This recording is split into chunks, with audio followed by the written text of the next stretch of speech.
नमस्कार, एक बार फिर से आप सभी का स्वागत है। इस वीडियो के माध्यम से मैं कर्नाटक हाई कोर्ट का एक जजमेंट आप लोगों के साथ शेयर करूंगी जो 498A पर आधारित है। संबंधित मामले में पत्नी ने झूठा आरोप लगाकर पति और उसके परिवार के खिलाफ मामला दर्ज कराया था, जिसे हाई कोर्ट द्वारा क्वैश कर दिया गया। अगर आप और आपके परिवार के ऊपर भी झूठे आरोप लगाकर 498A का मामला दर्ज कराया गया है तो उसे कैसे क्वैश कराना है, क्या तर्क न्यायालय के समक्ष देने होंगे, किन बातों को ध्यान में रखना होगा, इसी सब पर यह जजमेंट आधारित है। तो अगर आपके खिलाफ झूठा मामला दर्ज हुआ है तो आप उसे क्वैश करा सकते हैं हाई कोर्ट से। आपके पास भी ऑप्शन है। इस जजमेंट का सहारा लेकर इस जजमेंट को पढ़ें और समझें कि ये मामला क्या है और किस तरह से एक परिवार के खिलाफ जो झूठा आरोप लगाकर मामला दर्ज कराया गया था उसका नाम इस मामले से कैसे हटाया गया और कैसे आरोप मुक्त हुआ जा सकता है। संबंधित मामले में पत्नी ने ननद और देवर के ऊपर भी गंभीर आरोप लगाकर मामला दर्ज कराया था। पत्नी का ये कहना था कि शादी के कुछ दिनों बाद ही उसके ससुराल वाले उससे दहेज की मांग करने लगे, उसके साथ बदतमीजी करने लगे, छोटी छोटी बातों पर उसके साथ लड़ाई झगड़ा करने लगे और दहेज की मांग करने लगे। और वो प्रेगनेंसी के टाइम पर अपने मायके चली गई थी। बच्चा होने के बाद, प्रसव के बाद जब वो लौट कर आई तो उसके देवर ने उसकी साड़ी खींची, उसके साथ बदतमीजी किया और उस पर यौन हमला भी किया, उसका शील भंग करने का प्रयास किया। इतने गंभीर आरोप संबंधित मामले में पत्नी द्वारा उस पति और उस पति के परिवार के ऊपर लगाए गए थे। उसके बाद भी हाई कोर्ट से ये मामला क्वैश हो गया। पति पत्नी के बीच में और भी पारिवारिक विवाद चल रहा था। सेक्शन 9 का मामला भी हुआ था, मेंटेनेंस का भी हुआ था पत्नी की तरफ से। उन सभी मामलों में बड़ों के द्वारा, परिवार के जो मुखिया थे उनके द्वारा सुलह समझौता कराकर पत्नी को दोबारा वापस घर आया गया था। न्यायालय ने सारे तर्कों को देखते हुए ये पाया कि पति पत्नी के बीच में जो भी लड़ाई या विवाद था उसके मतभेद के चलते ही पत्नी ने इस तरह के गंभीर आरोप लगाकर पति और उसके परिवार वालों के खिलाफ मामला दर्ज कराया था।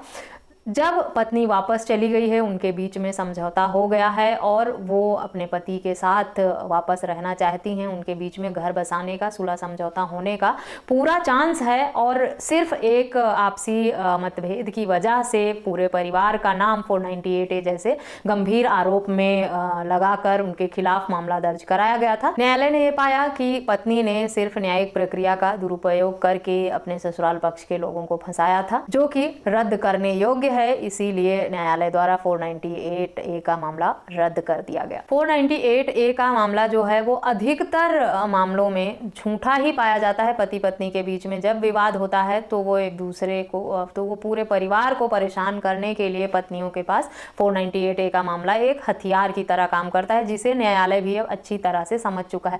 मैं ये नहीं कहती कि 100% मामले ऐसे ही होते हैं जो न्यायिक प्रक्रिया का दुरुपयोग करने के लिए ही किया जाता है, लेकिन अधिकतर मामले जो न्यायालय के समक्ष आजकल आते हैं वो वैवाहिक मतभेद के चलते ही इस तरह के मामले दर्ज होते हैं। और अगर न्यायालय को संबंधित मामला सुनवाई योग्य नहीं लगता है या लगता है कि पति पत्नी के बीच में जो भी विवाद था उसके चलते इस तरह के गंभीर आरोप लगाकर मामला दर्ज कराया गया है और पति अपना पक्ष न्यायालय के समक्ष रखने में, साबित करने में सफल हो जाता है, तो ज़्यादातर मामले रद्द भी हो जाते हैं। कैसे रद्द कराना है अपना मामला, ये पति को ही न्यायालय को तर्क और तथ्य पेश करने होंगे, क्योंकि न्यायालय को नहीं पता कि आपके साथ जो भी हुआ है वो सच है या झूठ है। न्यायालय के समक्ष आपको ही पेश करना, आपको ही एविडेंस देने होंगे, जिससे न्यायालय में ये प्रूफ हो सके कि जो भी मामला दर्ज कराया गया है वो झूठा है या वो सिर्फ आरोप लगाकर ही किया गया है। ज़्यादातर लोग अपना केस इसलिए भी हार जाते हैं कि वो सही से प्रयास नहीं करते अपने मामले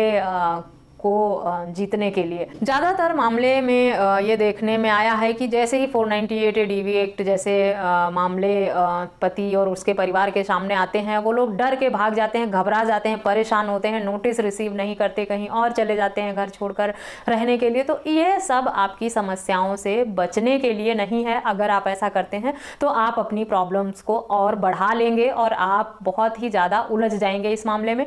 जब भी आपके खिलाफ कोई भी मामला दर्ज हो, शिकायत हो तो उसके शुरुआती दौर में ही आप उसकी तैयारियां करना शुरू कर दें। आप एक अच्छा लॉयर रखें और अपने केस की पैरवी कराएं।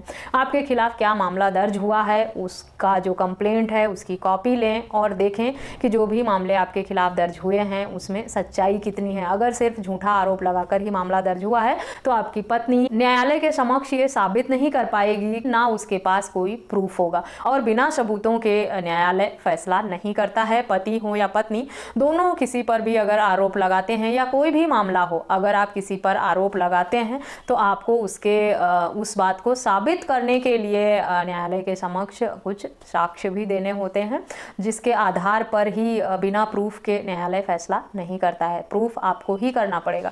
तो अगर आपके खिलाफ आपकी पत्नी ने इस तरह के झूठे आरोप लगाए हैं, इतने गंभीर आरोप लगाए हैं, तो आप उसे आसानी से न्यायालय के समक्ष साबित कर लेंगे और आपके हक में फैसला हो जाएगा। डरने भागने से आप अपने लिए और प्रॉब्लम क्रिएट कर लेते हैं और आप और भी ज़्यादा उलझ जाते हैं समस्याओं में। और अगर कुछ दिन तक आप अपने मामले को अवॉइड करते हैं तो आपके लिए बाद में उसे संभालना बहुत मुश्किल हो जाता है। इसीलिए जब भी आपके खिलाफ कोई मामला दर्ज हो, कोई कंप्लेंट हो पुलिस में, तभी से आप उस केस की पैरवी करना शुरू कर दें। सबसे पहले तो उसके कंप्लेंट की कॉपी लें, देखें क्या आरोप लगाया गया है आप पर, और उसके बाद आप अपने बचाव में क्या कहना चाहते हैं उसके लिए सबूत इकट्ठा करना शुरू करें, एविडेंस कलेक्ट करें और न्यायालय के समक्ष वो एविडेंस रखें, जिससे आप ये साबित कर सकें कि जो भी आप पर आरोप लगाए गए हैं वो सब झूठे हैं, बेबुनियाद हैं।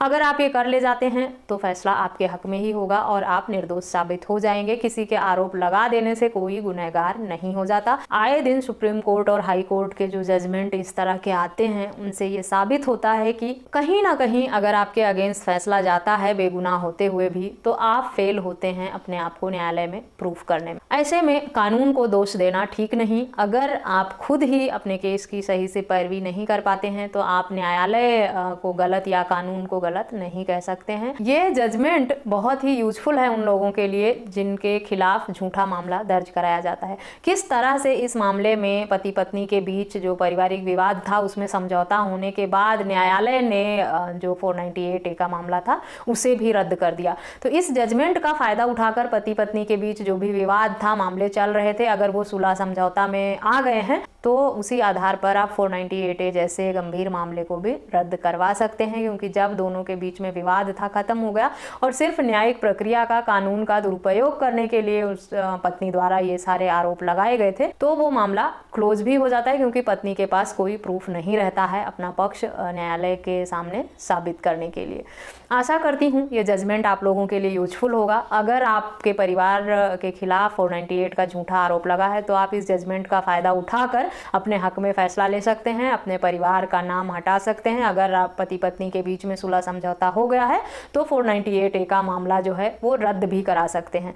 इस तरह के किसी अन्य टॉपिक पर भी अगर आप जानकारी चाहते हैं तो मुझे ईमेल, व्हाट्सएप या कमेंट करके पूछ सकते हैं। संपर्क के सभी माध्यम मैं वीडियो के डिस्क्रिप्शन बॉक्स में दे दूंगी, जहां से डाउनलोड करके आप पढ़ सकते हैं और अपने हक अधिकारों में इसका यूज भी कर सकते हैं और अपने मामले में जीत भी सकते हैं। इस वीडियो में बस इतना ही। मिलते हैं नेक्स्ट वीडियो में, तब तक के लिए थैंक यू एंड बाय।